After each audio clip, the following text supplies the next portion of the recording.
My dear students, আজ এই ভিডিওতে আমি আলোচনা করব একটি প্রোগ্রাম রিপোর্ট অথবা ফাংশন রিপোর্ট এবং সেলিব্রেশন রিপোর্ট রাইটিং এর ফরম্যাট সম্পর্কে, যার সাহায্যে তোমরা যে কোনো এনি প্রোগ্রাম রিপোর্ট বা সেলিব্রেশন টাইপের হোক বা ফাংশন টাইপের রিপোর্ট হোক খুব সহজে লিখতে পারবে।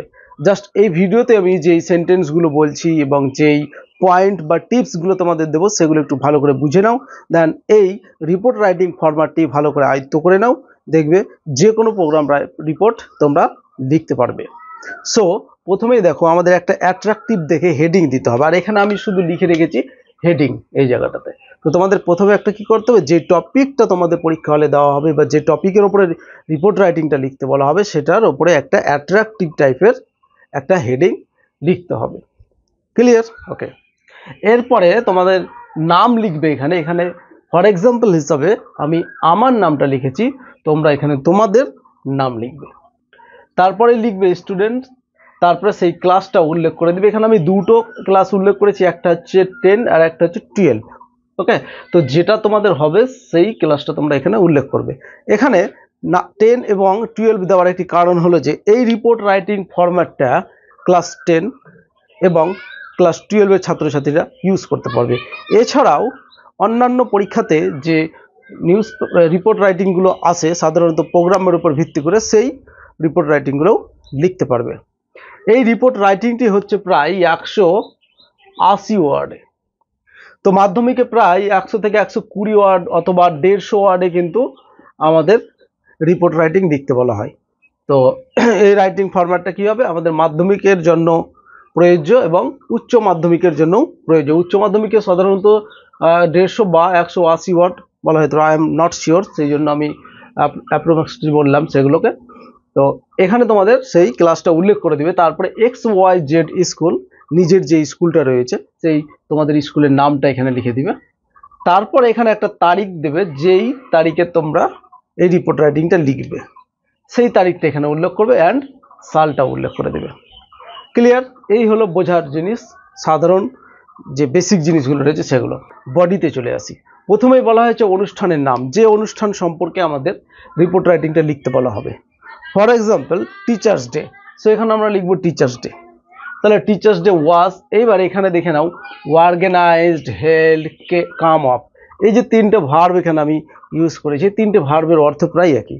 দেখো, অর্গানাইজড মানে হচ্ছে আমাদের কোনো কিছু মানে অনুষ্ঠিত করা, হেল্ড মানে হচ্ছে কোনো কিছু অনুষ্ঠিত করা, কাম আপ মানে হচ্ছে অনুষ্ঠিত করা। তাহলে এই যে তিনটা ওয়ার্ড হলো, এখানে তিনটার মধ্যে থেকে তোমরা যে কোনো একটা ওয়ার্ড ইউজ করবে ভার্বকে। তারপরে অন লিখে এইখানে একটা তারিখ দিতে হবে। কোন তারিখটা দিবে? যেই তারিখে আমাদের এই অনুষ্ঠানটা সম্পূর্ণ হচ্ছে, দ্যাট মিন অনুষ্ঠানটা হয়েছিল সেই তারিখটা এখানে উল্লেখ করবে।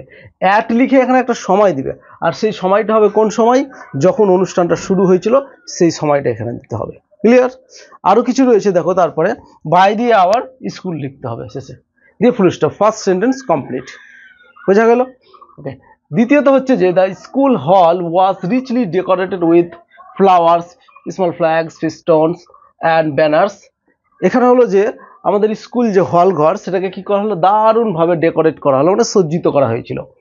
With the flowers, small flags, তারপর হচ্ছে ফিস্টন, তাহলে ফুল দিয়ে, ছোট ছোট ফ্ল্যাগ দিয়ে, তারপর হচ্ছে এদিকে ফিস্টন দিয়ে এবং কি ব্যানারগুলো দিয়ে সেটাকে সজ্জিত করা হয়েছিল। এখানে আর একটা কথা আমাকে বলতে হবে, সেটা হচ্ছে যে রিপোর্ট রাইটিং সাধারণত পাস্ট টেন্সে লিখতে হয়, তবে কিছু কিছু ব্যতিক্রম ক্ষেত্রেও প্রেজেন্ট টেন্সে কয়েকটা ব্যবহার হতে পারে। ক্লিয়ার? তো আমরা এখানে কিন্তু পাস্ট টেন্সেরই ব্যবহার পাচ্ছি সবগুলোর ক্ষেত্রেই, এইটুকুটা একটু মনে রাখবে। তারপর হচ্ছে দিস স্টার্টেড, মানে এটা শুরু হয়েছিল, স্টার্ট মানে শুরু হয়েছিল, with the arrival of the chief guest, প্রধান অতিথির আগমনে, মানে প্রধান অতিথির আসার সঙ্গে সঙ্গে সেটা শুরু হয়েছিল। The programme began with a prayer song, তাহলে অনুষ্ঠানটি আরম্ভ হয়েছিল একটি প্রার্থনা সঙ্গীতের মাধ্যমে বা প্রার্থনা সঙ্গীত দিয়ে। Song by students of class 6, এবং ক্লাস 6ষ্ঠ শ্রেণীর একজন ছাত্র সেটিকে গিয়েছিলেন। আওয়ার প্রিন্সিপাল বা হেডমাস্টারও লিখতে পারি, hour principal welcome the chief guest, আমাদের প্রধান শিক্ষক অতিথিদের, মানে চিফ গেস্ট যে প্রধান অতিথি তাকে অভ্যর্থনা জানিয়েছিলেন বা ওয়েলকাম করেছিলেন। The purpose of this programme বা ফাংশন, আর মানে এই অনুষ্ঠান বা ফাংশনের উদ্দেশ্য ছিল, দেখো ওয়াজ টু, উদ্দেশ্য ছিল, তারপরে ওয়াজ টু লিখবো আমরা। ওটা লিখার পরে এইখানে দেখো ভি প্লাস ও মানে হচ্ছে ভার্ব এবং অবজেক্ট লিখতে হবে। মানে আমরা কেন এই অনুষ্ঠানটাকে সেলিব্রেট করছি সেটার কারণটা এখানে উল্লেখ করতে হবে। মানে এটাই হচ্ছে আমাদের উদ্দেশ্য অ্যাকচুয়ালি অনুষ্ঠানটা আয়োজন করা। The students presented colourful various programs. তাহলে এখানে দেখো কালারফুল অ্যান্ড ভেরিয়াস রয়েছে, দুটোর মধ্যে যে কোনো একটা শব্দ নিবে তোমরা। ছাত্রছাত্রীরা রং বেরঙের অনুষ্ঠানগুলোর উপস্থাপন করেছিলেন বা বিভিন্ন রকম প্রোগ্রামের অনুষ্ঠান উপস্থাপন করেছিলেন বা তুলে ধরেছিলেন, লাইক যেমন ডান্স, সংস, ড্রামাস, রেসিটেশন ইত্যাদি। তাহলে হচ্ছে কি নাটক, গান, নাচ, তারপরে এদিকে হচ্ছে আবৃত্তি ইত্যাদি। তারপরে দেখো the students were given prizes, ছাত্রছাত্রীদেরকে পুরস্কার দেওয়া হয়েছিল। দেয়ার ওয়াজ আ বিগ ক্রাউড, সেখানে একটা বেশি ভিড় ছিল, মানে প্রচুর জমায়েত হয়েছিল লোকজন। এই বাক্যটা লিখতে পারো, অথবা আবার দেখো there was great enthusiasm among the students and they were, sorry এখানে টিটা ছোট হাতের হবে, they were looking highly spirited। দেখো there was great enthusiasm, সেখানে কি ছিল, উদ্দীপনা ছিল, মহৎ উদ্দীপনা ছিল, among the students, ছাত্রছাত্রীদের মধ্যে একটা উদ্দীপনা দেখা গিয়েছিল, and এবং they were looking, এবং তাদেরকে দেখাচ্ছিল, highly spirited, মানে হাইলি স্পিড হচ্ছে মানে যে দারুণ উদ্দীপ্ত দেখাচ্ছিল বা মোটিভেট দেখাচ্ছিল, যেটাকে বলি আমরা। তারপরে দেখো it was an unforgettable programme, মানে এটা ভোলা যাবে না এইরকম একটা অনুষ্ঠান ছিল। It was an unique experience to be there, তাহলে এখানে কি ছিল, একটা অদ্বিতীয় বা ইউনিক একটা এক্সপিরিয়েন্স ছিল ওখানে। আমরা এই দুটোর মধ্যে যে কোনো একটা লিখতে পারি, এই যে এই বাক্যটা অথবা এই বাক্যটা আমরা লিখতে পারি। সরি, এইখানে যে আমি ওর বা স্ল্যাশ চিহ্নটা দিয়েছিলাম সেটা না দিলেও হবে, কারণ এই বাক্যগুলো পুরোটাই তোমরা কভার করবে। এইখানে এই দুটো বাক্যর মধ্যে যে কোনো একটা বাক্য লিখবে। পরবর্তীতে দেখো the students were served light refreshment, ছাত্রছাত্রীদেরকে হালকা কিছু খাবার দেওয়া হয়েছিল, মানে সার্ভ করা হয়েছিল। The chief guest gave a motivating speech, প্রধান অতিথি একটা মোটিভেটিং মানে উদ্দীপ্ত করবে এইরকম একটা স্পিচ দিয়েছিলেন। অন দিস অকেশন, এই উপলক্ষে, মানে যে প্রোগ্রামটা হচ্ছে সেই প্রোগ্রামটি উপলক্ষে।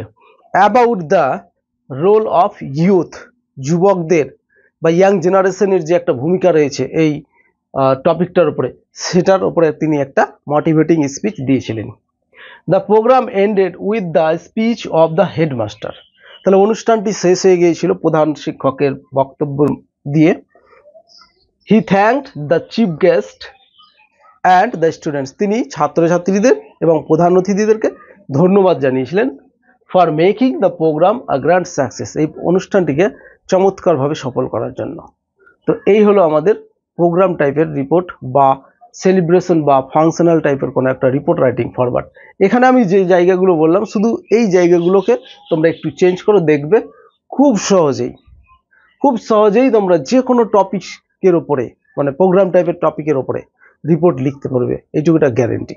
এছাড়াও আমরা এই প্রোগ্রাম টাইপের রিপোর্ট রাইটিংয়ের ওপরে একটি মাস্টার ক্লাস দেবো, যেই ক্লাসে তোমরা এই রিপোর্ট রাইটিংগুলোতে যে সেন্টেন্সগুলো ব্যবহার হয় সেই সেন্টেন্সগুলো দেওয়া থাকবে এবং স্টেপ বাই স্টেপ সেই সেন্টেন্সগুলোকে ব্যাখ্যা করা থাকবে। সো তোমরা যদি ইংরেজিতে নিজে থেকে সেন্টেন্স লিখতে পারো এবং সেই ভিডিওটি যদি দেখো, তাহলে প্রোগ্রাম টাইপের রিপোর্ট রাইটিং একেবারে হাতের মুঠোর মধ্যে চলে আসবে। সো সেই ভিডিওটি যদি তোমরা পেতে চাও তাহলে অবশ্যই এই ভিডিওতে কমেন্ট করে আমাকে জানাও। মাই ডিয়ার স্টুডেন্টস, তোমরা যে এই রিপোর্ট রাইটিং ফরম্যাটটি দেখতে পাচ্ছ, এটা আমি তৈরি করেছিলাম 2013 সালে এবং আমাদের এই ইউটিউব চ্যানেলটি খোলা হয়েছিল 2017 সালে এবং 2017 সালে এই রিপোর্ট রাইটিংয়ের ফরম্যাট তোমরা আমাদের এই ইউটিউব চ্যানেলেই তোমরা দেখতে পাবে। সেই ভিডিওটা আমাদের ওল্ড হয়ে গেছে, অনেক পুরনো ভিডিও, বাট রিসেন্টলি আমি যেটা লক্ষ্য করেছি সেটা হচ্ছে বেশ কিছু ইউটিউব চ্যানেলে এই রিপোর্ট রাইটিংটা একেবারে 100% কোনো সেন্টেন্সের চেঞ্জ নেই, কোনো ওয়ার্ডের চেঞ্জ নেই, ঘোরাঘুরি করছে ভিডিওটি। অনেকেই দেখেছি আবার যে তারা সেই তাদের এই রিপোর্ট রাইটিংটাকেই, মানে আমার এই ফরম্যাটটাকেই একটা নোটের মাধ্যমে তৈরি করে সেলিং করছে। সো তোমরা ভেবো না যে সেই নোটটাই কিন্তু আমি তাদের কাছ থেকে নিয়ে ভিডিওটি মেকিং করছি, এটা মোটেও কখনো না। কারণ তাদের ভিডিও এবং আমাদের ভিডিও দুটোর মধ্যে কম্পেয়ার করে তোমরা দেখতে পারো। এবং আমাদের ইউটিউব চ্যানেল হচ্ছে 2017, তাদের ইউটিউব চ্যানেল হচ্ছে অনেক পরে খোলা। এবং আমি যে নোটটা তৈরি করেছিলাম সেটা হচ্ছে 2013 সালের। এবং আমার ইউটিউব চ্যানেলে যখন প্রথম দিই, এবং আমাদের যে ওয়েবসাইট রয়েছে digitalenglish.in, সেখানেও আমি দিয়েছিলাম, বাট সেইখান থেকে তারা কপি করে নিয়েছে বেশ কিছু, একটা না অনেকগুলো রিপোর্ট রাইটিং তারা কপি করে তারা তাদের নোটের মাধ্যমে সেগুলোকে সেল করছে পিডিএফ এর মাধ্যমে।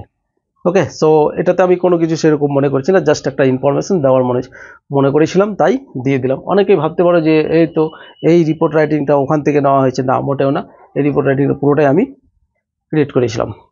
ওকে, সো এই ছিল আজকের আলোচনার বিষয়বস্তু। যদি ভিডিওটি ভালো লাগে তাহলে অবশ্যই লাইক কমেন্ট শেয়ার করতে ভুলবে না, আর এই ধরনের আরও ভিডিও পাওয়ার জন্য আমাদের চ্যানেলটি সাবস্ক্রাইব করে রাখবে। Thanks for watching this video.